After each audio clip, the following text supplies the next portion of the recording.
thing that defines India today really is the fact that you have prosperity happening, but you have very poor governance. So this is ironical, that you have a country that is rising from below, unlike China, which is rising from above, by a great government which has built great infrastructure. And India is sort of rising despite the government. And I have a Chinese friend who came to visit me a few months ago, and he is an investor, a major investor in India. And he had just been on a tour to one of his factories in the rural areas. And he had come back, we had dinner together at his hotel, and after we came out, he was looking at the road, and his back was hurting. And so I said, "What's the problem?" He says, "Your roads, they're terrible." And so I told him about, the fact that India is actually rising despite the state. And so he said, "You mean India grows at night when the government sleeps?" I said, "Yes. India grows at night when the government sleeps." And this is, he said, that it must be the nightmare of the Chinese leadership to realize, what if India starts growing during the day?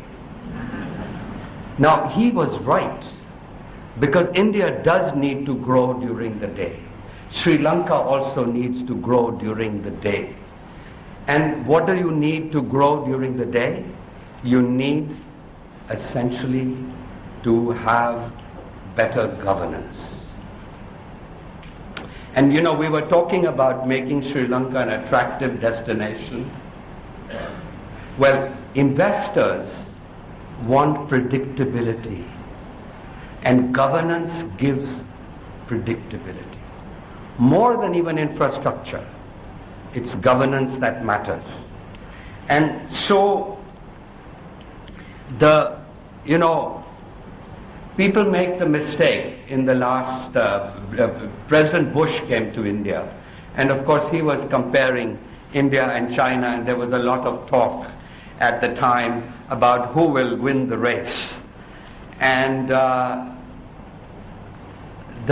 most people thought that winning the race means who gets rich first. No. Both countries are going to become prosperous.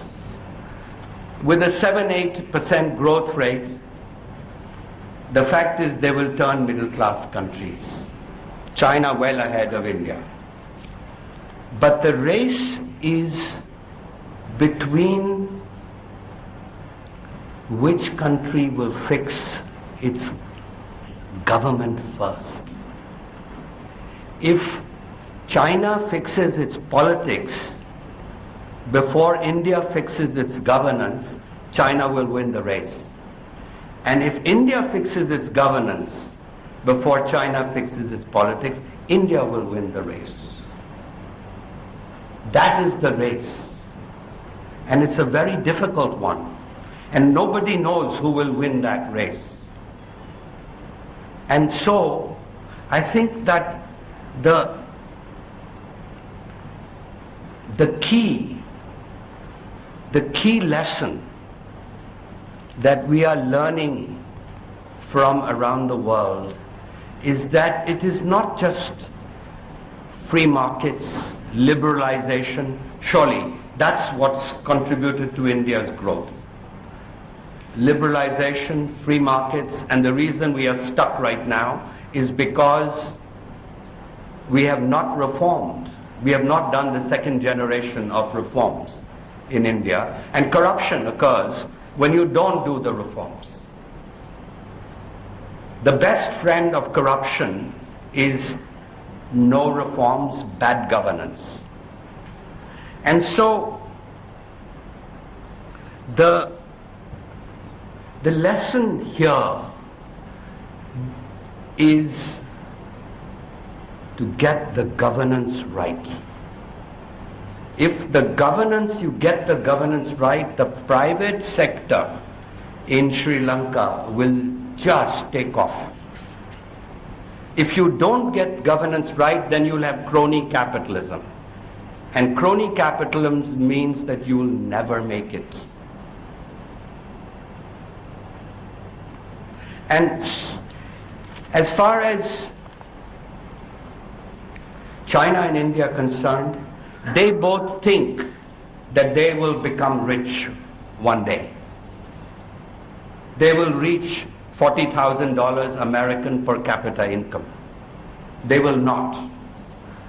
Unless China fixes politics and India fixes governance, they will get stuck at what is called, economists call, the middle income trap, which is what Latin American countries fell into and stayed there for decades. And so really, for an economic summit like this, I'm so glad the minister's here, because I may be talking to the converted back there. But however, it's really important that the rule of law means nobody should be above the rule of law. And that is what creates an environment which gives predictability, a rules-based society is what encourages investment. And that's how you talked about the 8% growth for Sri Lanka. You talked about the peace dividend for Sri Lanka. That's how it will come, through creating a rules-based society.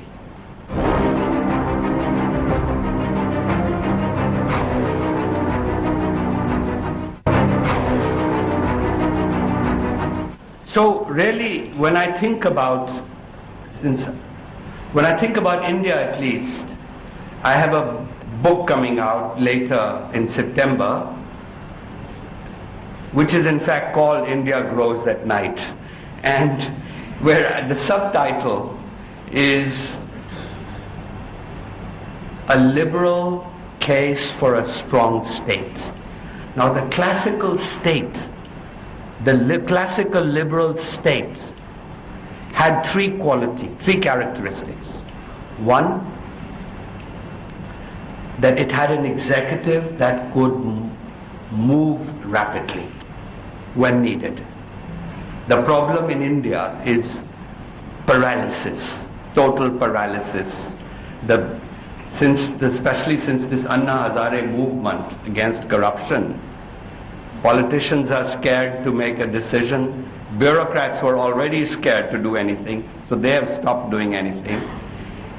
And the country is paralyzed. So you need an executive. I don't think that is the problem Sri Lanka faces. The second thing you need is, as I said, the rule of law. Very, very important. It's something which is not intuitive to people, but it goes at the heart of a democracy, goes at the heart of a modern state. And the third thing is accountability. These are the three requirements of a successful nation. And how you achieve that? Well, it's some luck is needed, hard work is needed. It is very hard for a government to reform, because it's much easier to promise people that we will give you free rice, we will give you free electricity, we will give you all these things free. But we all know that that is the route to failure. And so it needs hard work, it needs courage. And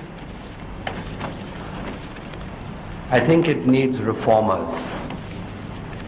People who are committed to liberty, to freedom of enterprise. The rules of business and economics are universal. There's no such thing as a Sri Lankan way of doing business. Business, as you all know, you have to be passionate about your customers, you have to be fair to your suppliers, and you have to respect your employees, and you'll be successful. In economics,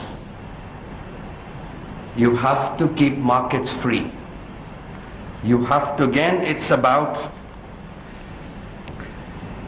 not nationalizing tea plantations ever again. It is ensuring that the right of property is sacred in the country. So, not only never nationalize, but even if you do anything which comes close, make sure that the compensation is a market compensation. Make sure that the markets are competitive. You don't want crony capitalism. You want rules-based capitalism. And I've already talked about the rule of law, which means enforcement of contracts should be fair and rapid. And finally, accountability. Well, I've said enough. And so let me just say what a pleasure it is to be in the country whose cricket team I cheer every time they walk on the field. Thank you.